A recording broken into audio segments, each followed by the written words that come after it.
사도신경으로 신앙 고백 드립니다. 나는 전능하신 아버지 하나님 천지의 창조주를 믿습니다. 나는 그의 유일하신 아들 우리 주 예수 그리스도를 믿습니다. 그는 성령으로 잉태되어 동정녀 마리아에게서 나시고 본디오 빌라도에게 고난을 받아 십자가에 못 박혀 죽으시고 장사된 지 사흘 만에 죽은 자 가운데서 다시 살아나셨으며 하늘에 오르시어 전능하신 아버지 하나님 우편에 앉아 계시다가 거기로부터 살아있는 자와 죽은 자를 심판하러 오십니다. 나는 성령을 믿으며 거룩한 공교회와 성도의 교제와 죄를 용서받는 것과 몸의 부활과 영생을 믿습니다. 아멘. 찬송가 438장입니다. 438장.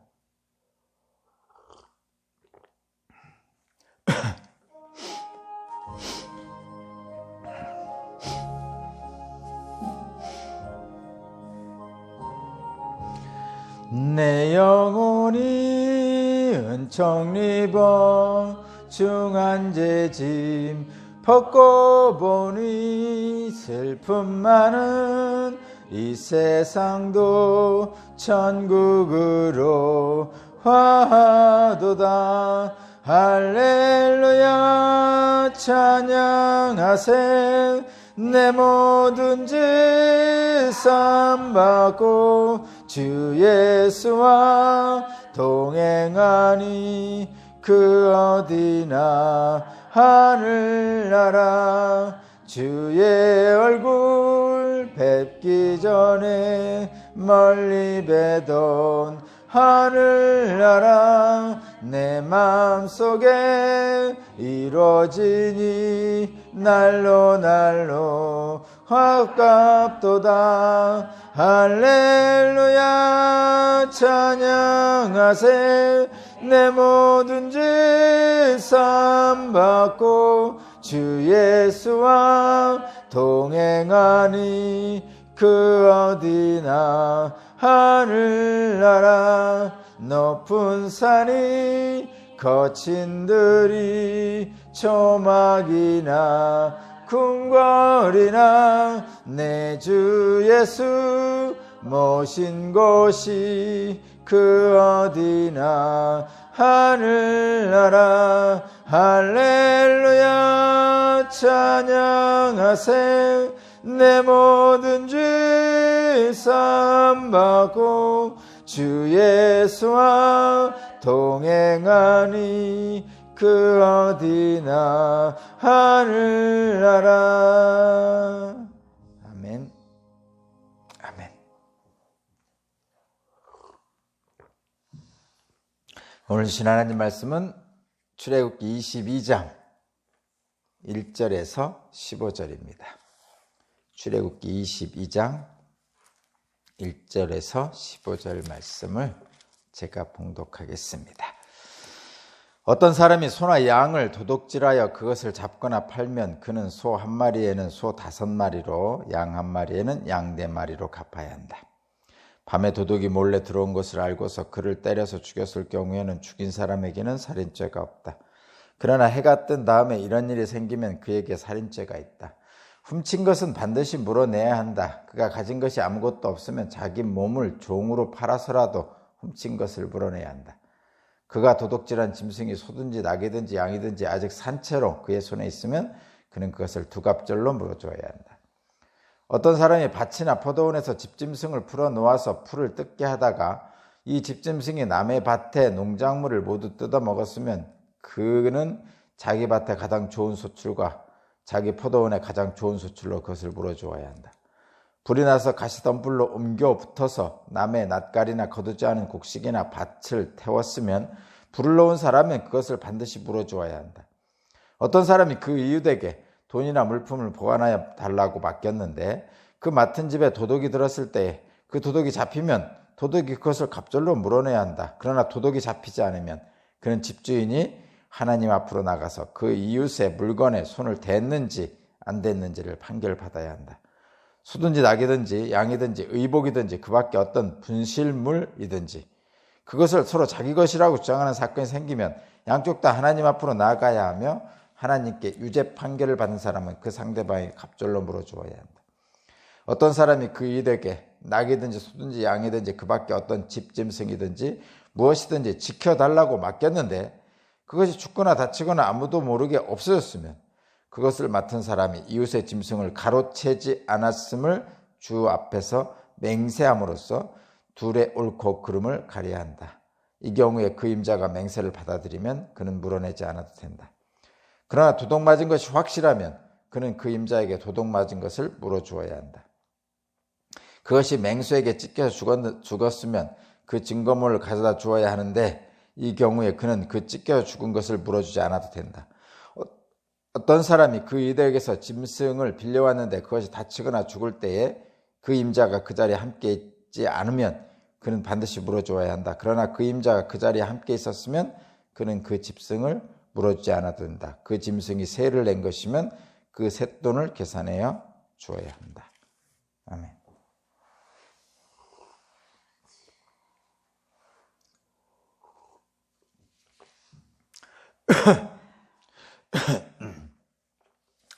오늘 말씀의 제목은 공평과 정의의 하나님입니다. 공평과 정의의 하나님.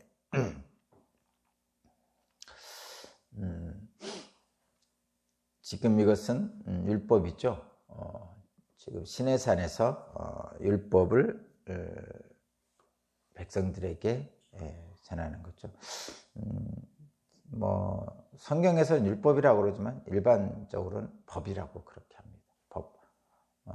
법은 헌법이 있고 그 다음에 일반법이 있습니다. 헌법은 국가의 조직을 만드는 법입니다.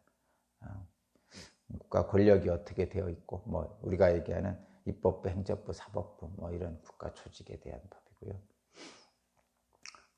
국가가 만들어지는 근본 원리, 힘의 근원. 그래서 우리나라는 맨 먼저 힘의 근원부터 하고 있죠. 모든 권력은 국민으로부터 나온다. 이렇게 되어 있어요. 그래서 국민이 힘의 원천입니다. 그래서 대통령도 그렇고 국회의원도 그렇고 국민들이 선거로 뽑잖아요. 그래서 국민들로부터 힘을 부여받는 거죠. 그래서 선거에서 이긴 사람은 국민들로부터 그 사람에게 힘을 준 거예요. 그래서 세죠. 왜냐면 국민들이 준 거니까. 근데 이제 임명한 사람들이 있죠. 그냥 시험 봐서 임명된 사람들, 공무원들 또는 대통령이 임명한 사람들, 장관들 또는 검찰총장 이런 사람들은 대통령이 임명하고 국회의원의 청문회가 들어가고 이렇게 하잖아요. 근데 그런 사람들은 상대적으로 힘이 약하죠. 약해야 돼요. 그런 사람들이 선거로 뽑힌 사람보다 힘이 더 세면 안 되죠. 왜냐하면 대통령이나 국회의원이나 이런 사람들은 국민이 직접 힘을 준 거잖아요. 근데 검찰총장이라든지 장관이라든지 공무원, 고위공무원 이런 사람들은 시험 봐서 된 거잖아요. 국민이 힘을 준 게 아니에요. 그래서 그 사람들의 힘은 위임받은 권력이라고 그래요. 그러니까 국민들이 대통령을나 국회의원에게 힘을 줬어요. 또는 단체장들도 선거하죠. 그러니까 선거로 힘을 준 사람들이 자기들이 받은 국민들로부터 받은 힘을 다시 위임해 주는 거예요. 위임이라는 것은 위임해 준 사람에게 복종하는 거죠. 그래서 공무원들은 대통령이 임명하는 공무원들이 고위직 공무원들이죠. 그런 사람들은 대통령에게 복종을 해야 되는 거예요. 공무원이 대통령, 행정부 수반인 대통령에게 복종 안 하면 그건 안 되죠. 그러면 국가의 기강이 흔들리는 거예요. 그래서 공직기강 확립 이런 얘기 표현하는 게 바로 그런 겁니다. 공직기강 확립 이런 표현 쓰잖아요. 그래서 공직기강 확립으로 해서 그 대통령의 그 대통령을 기준으로 해서 감사를 들어가잖아요. 공직기강 확립으로 해서 이렇게 감사하고. 옛날에는 그렇게 했죠. 왕이 공직자들을 그 감사하는 것을 그 몰래 감사하는 거 있잖아요. 그 암행어사? 그런 게 바로 그런 거예요. 공직기가 확립을 해서 암행어사 같은 걸 하죠. 그래서 암행어사가 막 가가지고 그 불의한 일을 행하는 그 공직자들을 이렇게 잡아다가 재판에 세우고 이렇게 하는 겁니다. 그래서 모든 힘의 근원은 국민으로부터 나온다 이렇게 됐단 말이에요. 말하자면 그게 헌법이란 말이에요. 헌법은 국가 조직에 관한 법입니다. 반면에 헌법에서 나온 그 파생돼 나온 건데 이제 일반법은 우리가 일반적으로 알고는 형법, 뭐 살인자는 뭐 어떻게 하고, 뭐 도둑질하면 뭐 어떻게 하고, 뭐 이런 것들 있잖아요. 이런 것들이 이제 형법이죠. 이건 그 나쁜 짓을 하면 안 된다 이런 의미죠. 나쁜 짓을 하면 벌 받는 거죠. 그것이 형법. 그다음에 민법 같은 경우는 그러니까 조정하는 거예요. 그냥 아무리 뭐해도 살다 보면 옆 사람하고 이렇게 분쟁이 생기게 돼 있어요. 근데 서로 나쁜 짓 안 해도 분쟁이 생깁니다. 뭐 땅의 경계를 가지고 문제가 생기죠. 시골에서는 많이 그렇고 또 그런 것 여러 가지가 생깁니다. 분쟁을 그러니까 계약 관계 뭐 사고 팔 때 뭐가 문제가 생길 수도 있잖아요. 그죠? 그러니까 그런 사고 파는 문제 이런 것들이 다 민법에 기록되어 있거든요. 그런 겁니다. 어쨌든 여기까지만 하겠습니다. 더 일반 법에 대해서 뭐 우리가 알 필요는 없으니까. 근데 이제 오늘 본문이 이제 공평과 정의의 하나님이에요. 공평과 정의의 하나님. 어떤 게 공평이고 어떤 게 정의냐? 기본적으로는 상식적이어야 되는 거죠. 우리 일반 사람들이 그렇게 생각하잖아요. 기본적으로는 공평과 정의는 상식적이어야 됩니다. 그러니까 모든 사람들이 다 이렇게 해야 공평해 또는 이렇게 해야 정의로워 이렇게 생각해야 되는 것이죠. 근데 잘 생각해 보면 상식적인 것이 꼭 공평하냐, 상식적인 것이 정의로우냐, 이게 이제 좀 문제가 됩니다. 그래서 하나님의 공평과 하나님의 정의가 무엇인가를 생각을 해봐야 되는 거예요. 그런 거 생각해요. 말하자면 이런 거예요, 여러분. 상식적인 게 공평하고 정의라고 생각할 경우가 많은데 일반적으로 상식은 그냥 사람들이 살아온 그 시대의 경험이잖아요. 예를 들면 이런 거예요. 봐요. 제가 가끔 예를 드는 건데 조선시대에는 성리학이 대세였죠. 그래서 모든 사람이 성리학적 사회를 이뤘습니다. 우리가 말하는 소위 말하는 유교예요, 유교적 사고를 가지고 있었단 말이죠. 그래서 성리학의 처음에는 그러진 않았는데 나중에 이제 그 신분제 사회가 정착이 되고 또 남녀 간의 문제가 막 굉장히 많은 규율을 하기 시작했어요. 조선 후기 중기 넘어서 그랬거든요. 성리학의 초기에는 뭐 남녀 차별 이런 게 별로 없었대요. 실제로는. 근데 성리학의 후기가 들어서면서 조선시대 중기 후기 들어오면서 이제 족보학이니 뭐 이런 것들 그다음에 여자들이 집안에서 뭐 어떻게 해야 되는지 이런 것들을 막 규정하는 것들이 막 생겼어요. 조선 초기는 안 그랬어요. 역사를 보면. 그래서 뭐라고 했냐면 조선 후기에 뭐라고 써있냐면 남녀 칠세 부동석이라는 게 있잖아요. 우리 어렸을 때도 많이 들어봤단 말이에요. 그게 조선시대 후기에 막 굉장히 강조된 거예요. 그러니까 성문화에 대한 그 올바른 관계를 만들기 위해서 그런 거죠. 근데 요즘 남녀 칠세 부동석 안 하죠. 물론 요즘은 성 개방돼가지고 너무 지나치죠. 지나친 경우에 없지 않아 있습니다. 근데 어쨌든 남녀 칠세 부동석이란 말은 요즘 안 통하잖아요. 그런 것처럼 예전에는 남녀 칠세 부동석이 사실은 그게 일반적인 거였어요. 상식이었단 말이죠. 근데 지금 남녀 칠세 부동석은 상식이 아니란 말이에요. 그러니까 이 상식이라는 것은 실제로 남녀 칠세 부동석은 지금 우리가 생각할 때 그거는 잘못된 거잖아요. 근데 옛날에는 그게 상식이었단 말이죠. 그러니까 상식은 잘못된 것이 수가 있는 경우가 많아요. 그렇습니다. 그래서 그 상식을 상식이 아닌 하나님의 공평, 상식을 뛰어넘는 하나님의 정의, 이것이 사실은 중요합니다. 성경에서 그런 일들을 좀 찾아봐야 되는 거죠. 사실 오늘 본문은 상식적입니다. 상식적인 거예요. 읽어서 이해 안 되는 부분은 그건 국문법을 잘 이해 못하는 것뿐이에요.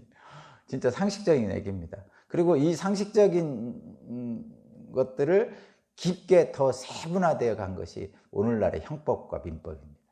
또는 뭐 소송법이든 행정법 이런 것들이 있습니다. 어쨌든 오늘 본문에 나오는 하나님의 배상법은 그냥 상식입니다. 상식. 그런데 여러분, 이 상식이라고 제가 하면서 거듭 말씀드리지만 상식이 비상식이 되는 때, 그때가 바로 사회가, 그러니까 상식을 지키지 않는 세상, 비상식이 판을 치는 세상이 바로 불의한 세상입니다. 불의한 세상. 근데 어떤 사회가 비상식이 일어나고 모렴치한, 염치가 없는 일들이 일어나냐? 저는 기독교인이고 목사니까 기독교적 입장에서 보면 하나님을 두려워하지 않는 사회가 그런 사회입니다. 그러니까 하나님을 두려워하는 사회는 비상식적일 수가 없어요. 염치가 없을 수가 없어요. 왜냐하면 하나님을 두려워하니까. 이런 거하고 비슷합니다. 제가 늘 그 하나님을 두려워한다는 것을 비교를 드는 게, 옛날에 저 어렸을 때는 어른들이 하면요 진짜 고개를 탁 숙이고 두 손 모으고 이러고 있었어요. 실제 애함이라는 것은 이놈 하는 거죠. 애들이 뭐 어린아이들이나 또는 청년들이 뭘 잘못하면요, 잘못한 것을 이제 어른들이, 나이 지긋한 할아버지급 어른들이 와서 이렇게 말하자면 책망을 하시는 거예요. 이놈 하면서. 그러면 거기에 이렇게 고개 숙이고 있었죠. 한마디도 못하고 있었단 말이죠. 그 어른에 대한 그 두려움이 있었죠. 그 두려움은 물론 힘을 사용해서 야단 맞는 두려움도 있었지만 그 어른에 대한 존중과 존경이 있었다는 얘기죠. 그래서 우리 그런 것도 있잖아요. 엄부, 자애, 아버지는 엄하고 어머니는 자애롭다. 이런 표현 있잖아요. 엄부, 자애라고. 그래서 거기에서 이제 아버지의 엄하다는 뜻이 바로 그거죠. 아버지가 계시면 함부로 못하죠. 그냥 맞을까봐 이런 것도 있지만 아버지는 엄격하시고 자식을 엄격하게 가르치는 거예요. 그런 것들이 있단 말이에요. 일종의 그런 겁니다. 자, 아버지가 계시면 자녀가 함부로 안 하죠. 못합니다. 엄격한 아버지 아래에서는 아버지를 두려워하고 아버지라는 권위에 복종하는 거죠. 마찬가지예요. 그러니까 똑같진 않아요. 그러나 분명한 것은 그와 같은 방식으로 하나님을 두려워하면 함부로 살 수 없어요. 비상식적으로 할 수 없어요. 하나님을 두려워하면 염치 없게 할 수 없어요. 어떻게 합니까? 나는 가끔 그런 생각을 해요. 하나님을 믿는다는 기독교인들이 가끔 염치 없는 행동을 하거든요. 대놓고 거짓말한다든가, 대놓고 회계장부를 속인다든가.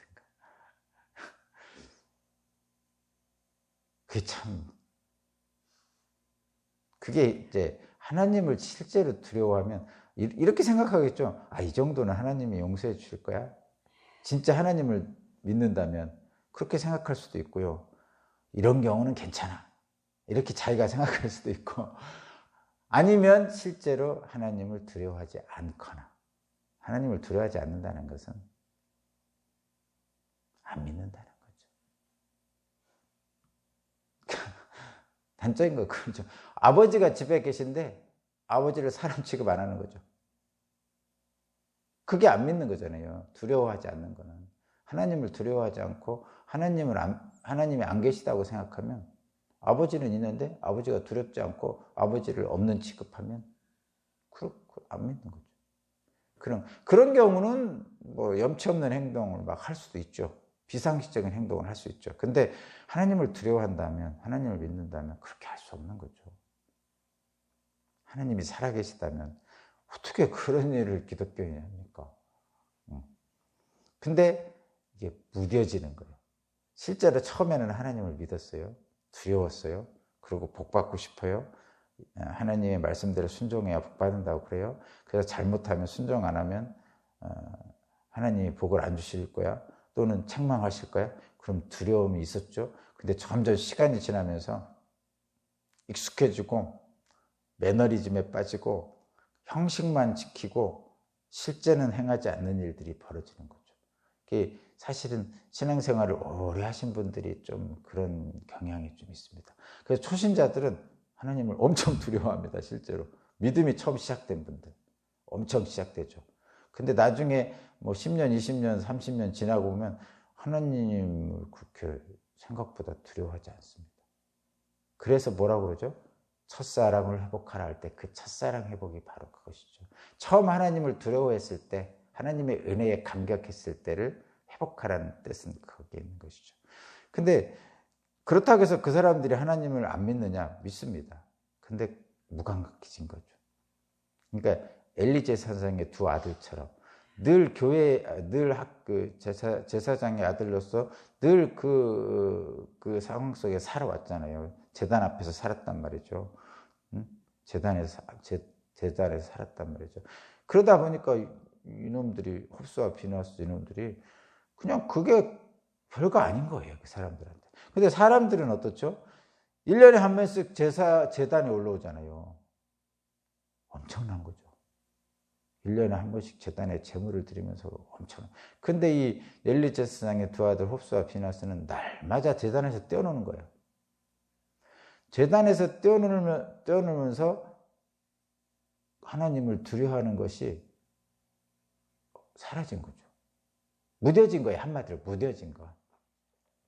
무뎌진 겁니다. 그렇게 되면 그래도 되는 줄 알아요. 그래도 되는 줄 알아요. 뭐 해도 되는 줄 알아요? 하나님께 드릴 제물을 자기가 뺏어가도 되는 줄 알아요. 그런 거죠. 그게 이제 엘리 제사장이 잘못한 거죠. 자녀들의 교육을 잘못한 겁니다. 어쨌든 그렇습니다. 하나님을 두려워하면 상식적인 일을 비상식적으로 행할 수가 없고요. 염치 없는 일을 행할 수 없어요. 모렴치한 일을 행할 수 없습니다.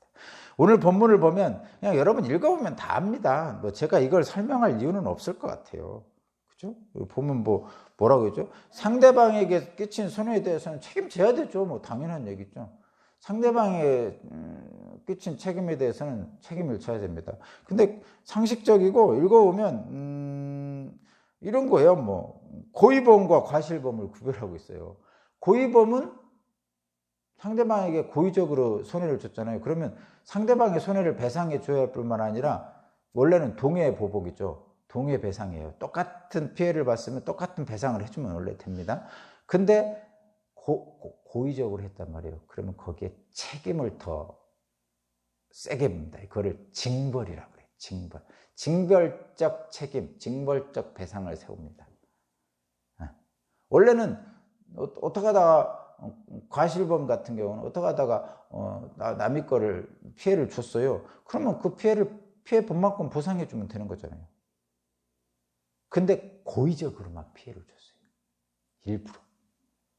그러면 일부러 했던 그 고의에 대한 책임을 가중시켜서 그거를 징벌적으로 배상을 하게 됩니다. 그게 다른 거죠.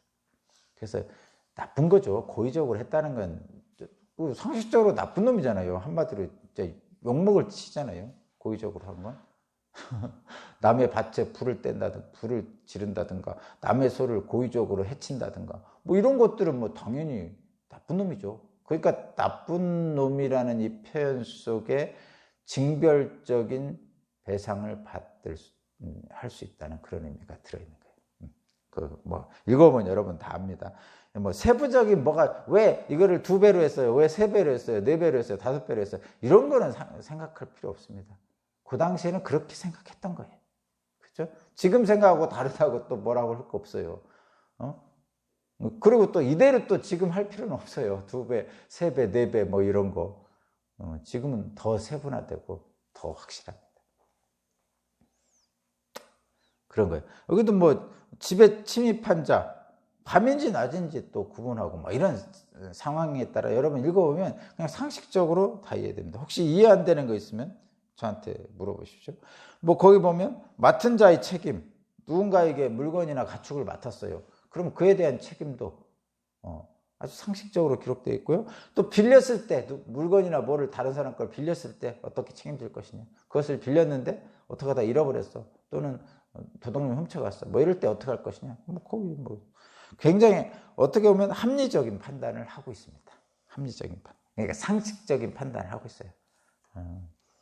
상식적인 판단. 근데 거듭 말씀드리지만 이 상식이 안 통할 수도 있어요. 상식이라는 것은 그 시대에 많은 사람들이 동조하는 것을 상식이라고 그러는데 아까도 말씀드렸듯이 남녀 칠세 부동석은 지금 상식적이지 않거든요. 그러니까 상식은 진리가 아니에요. 변화된단 말이죠. 근데 변화되지 않는 것이 있는데 그게 뭐냐? 하나님의 공평과 정의입니다. 그럼 하나님의 공평과 정의는 무엇입니까? 하나님의 공평과 정의는 하나님의 기준, 하나님의 판단 기준, 하나님의 기본적인 기준, 하나님의 기본적인 마음에서부터 시작되죠. 어디서부터 시작될까요? 당연히 사랑이죠. 하나님은 인간을 사랑하시잖아요. 그러니까 하나님의 그 공평과 정의의 기준은 그 높은 곳에 가보면 사랑에서 시작됩니다. 그리고 그 사랑이 쭉 시작된 것이 사람들에게 적용될 때 어떤 공평과 정의의 기준이 나타나는데 하나님의 기준이 있는 것이죠. 근데 이 공평과 정의의 기준은 뭐냐면 사람을 사랑하는 거잖아요. 누구를 사랑해요? 골고루 사랑하는 거예요. 그러면 골고루 하나님의 사랑을 주려면 그 받는 사람들끼리도 서로 사랑해야 되죠. 왜? 그런 게 있잖아요. 나와 하나님이 사랑하면 너희도 사랑하라 이렇게 되는 거죠. 하나님이 나를 사랑하니까 너희도 사랑하라. 하나님 사랑, 이웃 사랑 이렇게 된단 말이에요. 그럼 너희도 서로 사랑해야 되는데 그 사랑을 어기는 경우가 있더라는 얘기예요. 어떻게 어기죠? 보통 약자들이 힘 있는 자들에게 당하죠, 일반적으로. 그래서 하나님의 기준은 뭐냐? 너희도 서로 사랑하게 만들기 위해서 하나님의 기준은 뭐냐? 이거를 힘을 조정해 주는 거예요. 강자와 약자의 힘에 약자에게 힘을 실어주셔서 이게 균형을 맞춰줍니다. 그래서 하나님은 누구의 하나님이에요? 약자의 하나님이에요. 그 애굽에서 이집트 백성 바로 왕을 비슷한 그의 신하와 이집트 백성은 강자였고요. 히브리 민족 이스라엘 백성들은 약자였죠. 종이었잖아요. 그래서 하나님은 그 둘 간의 관계를 균형을 맞춰주기 위해서 이스라엘 백성들을 종의 편을 들어주셨죠. 그래서 그들이 출애굽을 딱 해 나오는 순간부터 애굽의 민족과 이스라엘 민족이 동등해진 거예요. 그래서 하나님은 애굽 민족의 편이 아니라 힘과 권력을 가진 사람의 편이 아니라 약자의 하나님이라는 기준을 가지고 있습니다. 그것이 공평의 기준이에요. 또 정의의 기준이에요. 근데 그것은 하나님의 사랑에서부터 시작된 겁니다. 그러니까 하나님의 공평과 정의는 약자를 돌봄으로써 사회를 정의롭게 만든다. 이것이 기본적인 거고요. 그러면 힘이 가진 자가 힘을 잘못 사용하면 그거를 뭐라고 하냐? 불의라고 그래요. 공평하지 못하고 정의롭지 못한 걸 합쳐서 불의라고 그럽니다. 그래서 힘을 가지고 있는 자들이 뭐 돈이든 뭐 권력이든 뭐든 간에 가지고 있는 자들이 그것을 남용하는 거죠. 또는 오용한다고 그러죠. 남용하든가 오용하는 거예요. 그러면 그것이 바로 불의라고 합니다. 뭐 이런 거야.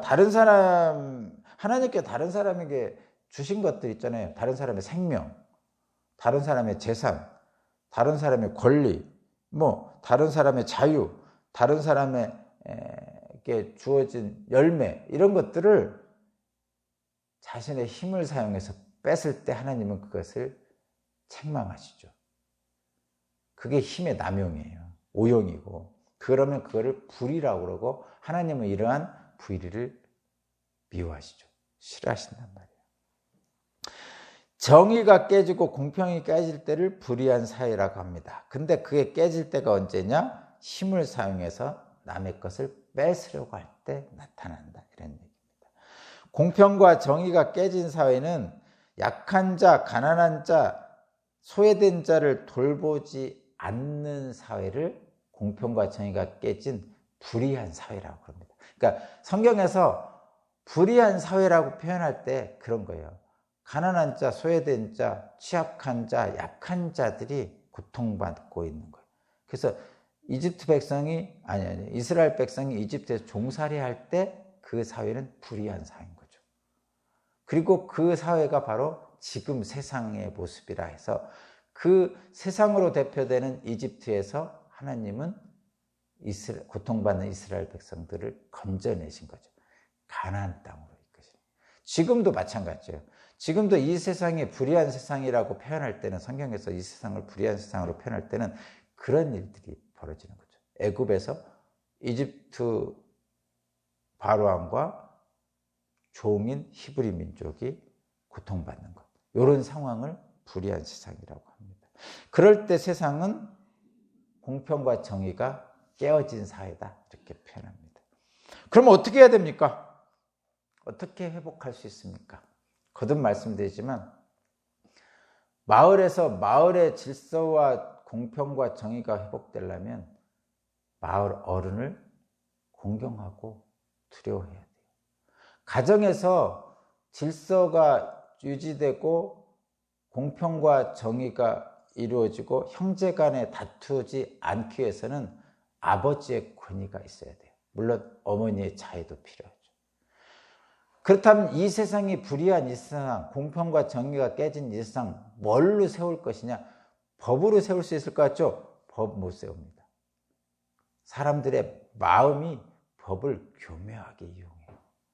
그러면 사람들의 마음을 누가 보죠? 중심을 보시는 하나님이 보시죠. 그러면 중심을 보시는 하나님을 두려워한다고 그러면 사람들은 불의한 마음을 갖지를 못합니다. 그래서 결국은 뭐냐? 이 공평과 정의가 깨진 불의한 사회에서 어떻게 하면 회복할 수 있습니까? 공평과 정의를 확립할 수 있습니까? 하나님을 두려워하면 돼요. 근데 하나님조차 두려워하지 않는 세상이 되어버리면 심판이 임하는 거죠. 노아, 소돔 이렇게 되는 거죠. 그것이 그겁니다. 우리의 하나님은 공평과 정의의 하나님입니다. 그래서 저와 여러분들은 소돔이 망하고 노아의 홍수가 있었을 때 그래도 하나님은 노아와 노아 가족을 구원해 주시고 소돔에서 룻과 룻의 가족을 구했잖아요. 저와 여러분도 마찬가지입니다. 공평과 정의에 깨진 세상에서 하나님의 공평과 정의를 지키는 사람은 처음에는 손해보는 것 같아요. 그래서 기독교인들의 많은 사람들을 바보라고 그럽니다. 김수환 추기경도 바보 추기경이고 사실 가장 바보가 예수님이잖아요. 예수님의 인생을 보세요.